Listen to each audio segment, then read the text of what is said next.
Islam versus culture. Islam is a way of life. It is the revelation. So these are foundations that have been revealed by the creator of the heavens and the earth and shown to us through the last prophet Muhammad, peace be upon him, to give us basically systems or foundations in how to approach life. And when we talk about culture, we're talking about how people interact with each other, how they interact with the environment, and that will be different based upon a number of factors. And so what Islam really does is that it serves as a filter to filter out the negative aspects of culture, but it's not to destroy the culture.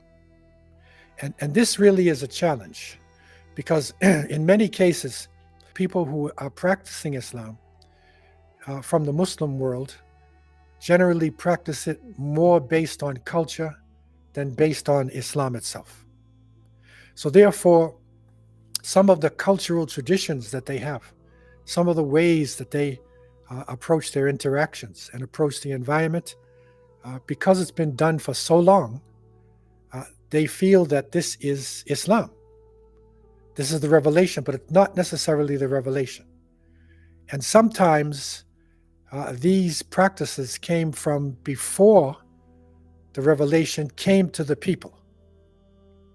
So this is the challenge now, to be able to sort it out. What really is Islamic, what is not Islamic?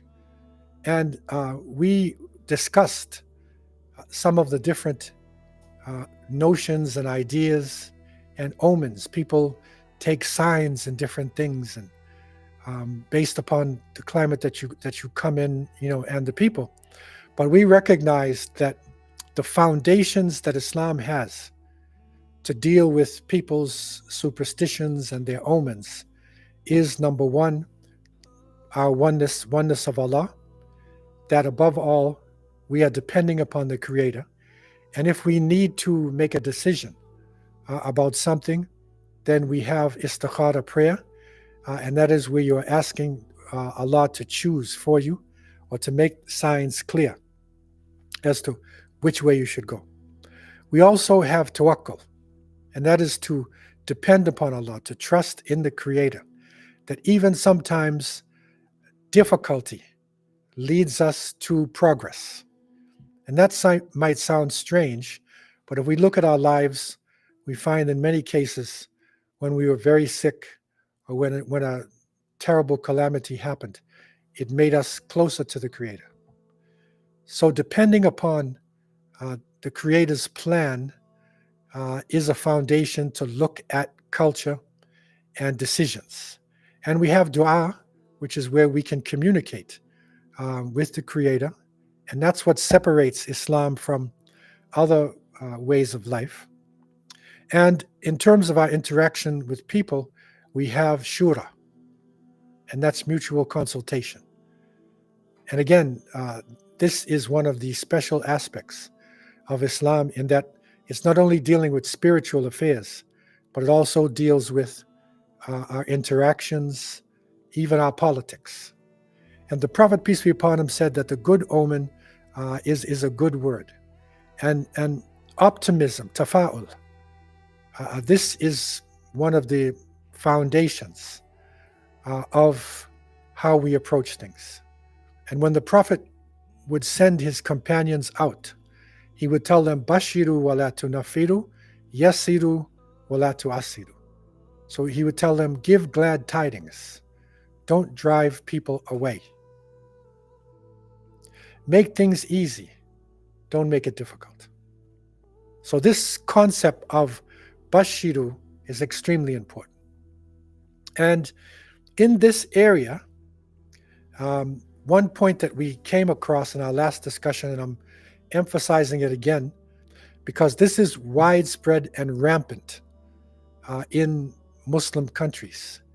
And that is, instead of depending upon Allah, in many cases, there are different folk traditions in dealing with the future. So the fortune teller, right, or the psychic, that person who reads the crystal ball, who they throw the bones. This is still very rampant in the Muslim community. You'd be surprised to know this. But with all the so-called advancements of the 21st century, this is still very much a part of many of the cultures of the world. And the Prophet ﷺ said, whoever goes to a fortune teller and believes him has disbelieved in what was revealed to Muhammad. So whoever men ata arraf. So you go to a fortune teller and you ask that person, tell me my fortunes, however it is, and you believe it. You're actually leaving Islam. This is how serious it is. And really, this word kufr, this is not used that lightly. It's something very serious. And surprisingly enough, it even is connected with astrology, right? Your horoscopes, your zodiac. It is connected to it. And I'm not talking about astronomy, because astronomy is the natural science. And the danger for some people is going to the horoscopes or playing around this, for fun, as though it is a joke, and then being influenced by this. Okay? And other forms, as we learned, there is palm reading, there is tarot cards, energy readings, there's I Ching, there's different forms that this takes now, and some of it even is online now.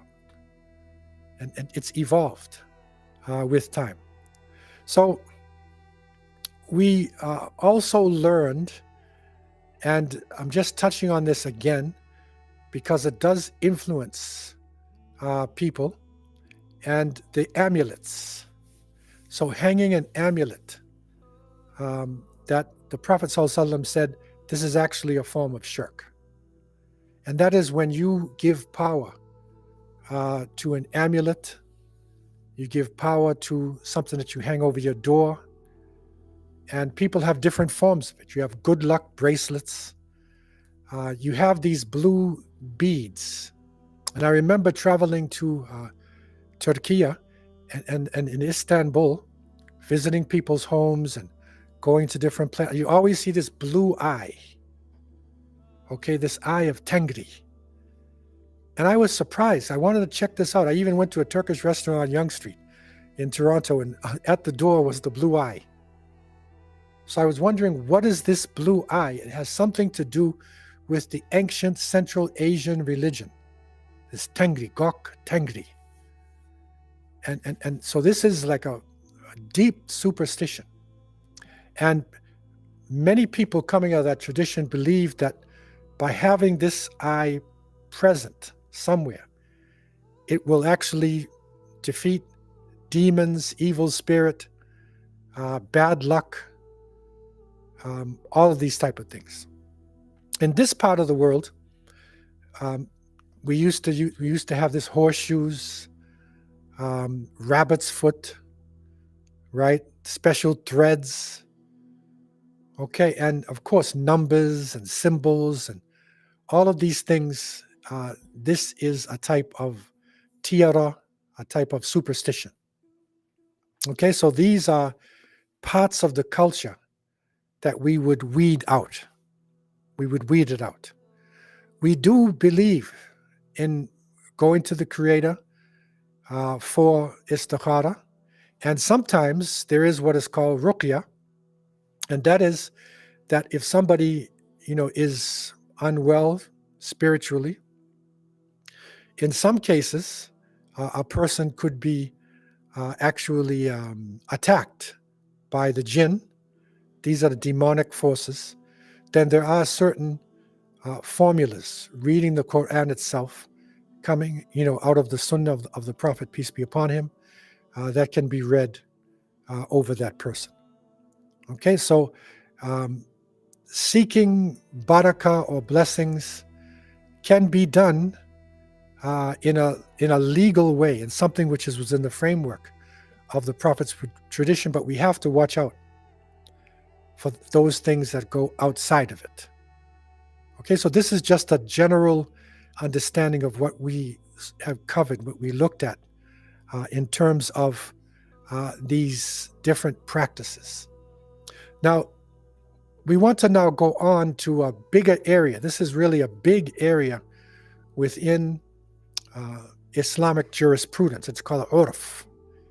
And urf means that in every part of the world, there are actually customs. And these customs make up part of the way of life. And the scholars actually gave some weight in trying to understand what to do. Okay, you have a decision to make. So naturally, you go to the Quran, you would go to the Prophet to see what he had to say. But also, in some cases, urf would have an impact. And so there are different customs which are acceptable and those that are not. Okay, so in terms of clothing, for instance, we don't have to dress in the same way that Arabs dress in the Arabian Peninsula. Okay, we don't have to dress in a way that Indonesians dress, or that Turkish people dress, or Pakistanis dress. There's no set colors that you have to have. And the urf has an impact on this. And so there's nothing wrong with people, developing an Islamic type of dress, but using the colors and using the fabrics within their country. And of course, we would try to stay away from, as we learned before, clothing that is like see-through or things that are too tight, on the body. And we try to also stay away from following fashions. So sometimes you have fashions imposed upon people. We try to stay away from these fashions and to have a more modest approach. Okay, so this is the area of urf. And I found, after working with many different communities, that one of the big areas of this is weddings. You find in weddings and in funerals. So these are emotional times. And people tend to go back to their traditions. At the time of a wedding, when somebody dies, they go back to their traditions. And this is a reality. And I remember being in South Africa, and African traditional religion is very powerful. It's based upon ancestor worship, and it's very powerful in that area. And there was a sister in the community who was wearing hijab and very much involved, and then her husband passed away. So we went to her house to visit her, and we found that she was dressed in like green. And there were certain objects and certain, so we asked her, like, what is this? And she said, this is the way of our people. And we said, okay, you're a Muslim. And she said, yes, but this is death now. And when it came down to it, we realized, and she was honest, she said that most of the people who embrace Islam, they look at Islam as more of a social club. So it's something that you do, you socialize with people, you put on your scarf, you get halal food. But when it comes to serious things, like birth, death, weddings, very serious things, then we go back to our original source. And this is where Islam goes to another stage.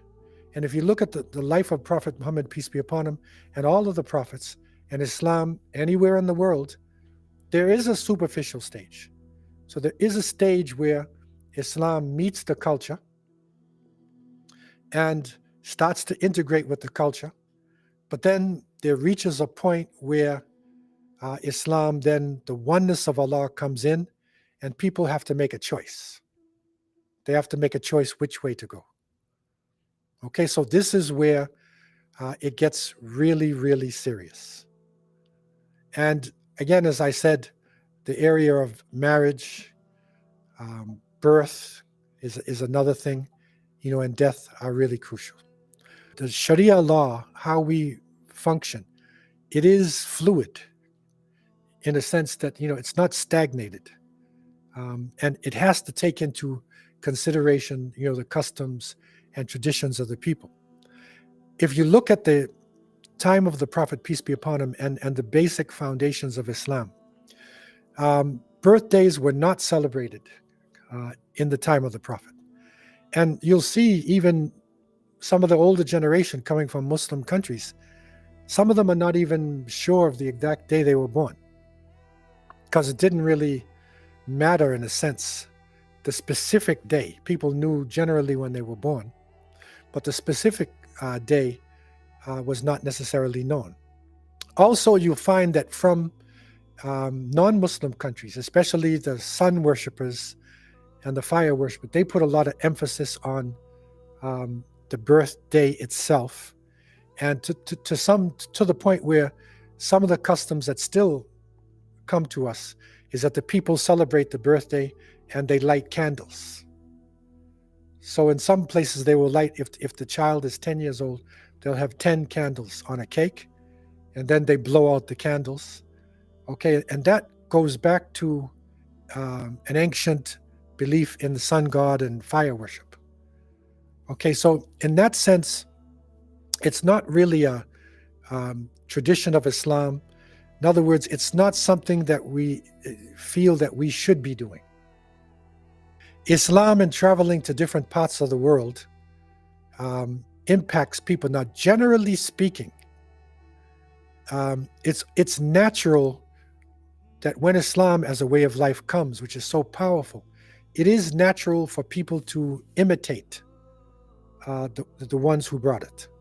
So generally speaking, if it was people who came from Arabia or Pakistan or Nigeria, who brought it, people would tend to want to be like that person. However, after a short time, there, a question comes up, because that person who brought it to you has a culture, and you have a culture, and this is where there's a negotiation that takes place, to try to come to some conclusion. In my own experiences, I found Muslim communities in South Africa. I was in Cape Town, and I interacted with Muslims in KwaZulu-Natal, that's Durban, Johannesburg, and other places like this. And so the initial reaction of the African people, was to dress like the Indian Muslims or the Malay Muslims, the ones who brought it to them, and to take on their culture. There is a concept that you're going to hear this word being used all the time. It's called bida. And bida means an innovation. Okay, it's doing something new.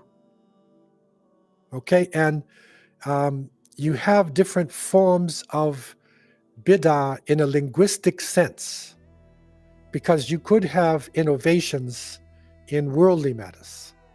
Okay, and that's of course technology, new organization, whatever, and those are fine to a certain extent. Okay, but the problem is, it is the bid'ah in religious rituals. Okay, so that if somebody now adds on an extra salat or forms of worship or practices that are not within the Quranic way or the way of the Prophet, then that would be considered something which is not acceptable in Islam. Okay, so developing new holy days, new forms of prayers, new rituals, these things, that's what bid'ah is concerned. Okay, and the Prophet, peace be upon him, he said that every new matter in the religion is a bid'ah. Okay, and every bid'ah will take you astray, and it will take you to the fire. And people struggle with these terms. I know online has got all kinds of debates that go on, and bid'ah would be one of the debates that they have. But a lot of times it's just linguistics. Okay, because some people say there is a bida, there's a good bida and there's a bad bida. But really what they mean is there is innovations in technology. Okay, but what the Prophet, peace be upon him, was speaking about is in religious matters. That's where it's wrong. So Islam is a complete way of life. And the spirituality is the basis of it, our connection with Allah. Then it shows in our character. But the ritualistic practices, those things which we are supposed to do, our prayers, our fasting, these are necessary as well. So sometimes people tend to go to one extreme or another. They're too ritualistic and there's no spirituality. And the character is not there. Other people have good character, very spiritual, but they're not practicing their religion. So really, the essence of the religion is what is the middle road. And that is that the spirituality is there and it is regulated by the rituals. Okay, and all of it should come as one package in itself. Another point I want to make before the class comes to a conclusion is that in some cultures, they develop what is called honor killings. And this is that the pride of the people is so machoistic cultures that the male pride is so overwhelming that, for instance, if the man's daughter runs away and marries somebody without his permission, then he actually kills her. And the society, they'll investigate it, and then they'll see, okay, if his honor was involved, no, we're not going to punish him. That's their urf, but that's not Islamic. So that is where Islam would come to forbid this. It's also found in Argentina as well. These are not Muslims, but Argentinian men, especially those who were cattle grazers, and they're very machoistic culture with horses. They had this as well, and so this is totally forbidden. So honor killing is totally forbidden. Also, tribal or racial superiority customs. Any of the customs where the tribe is raised up, where the culture is raised up to the point where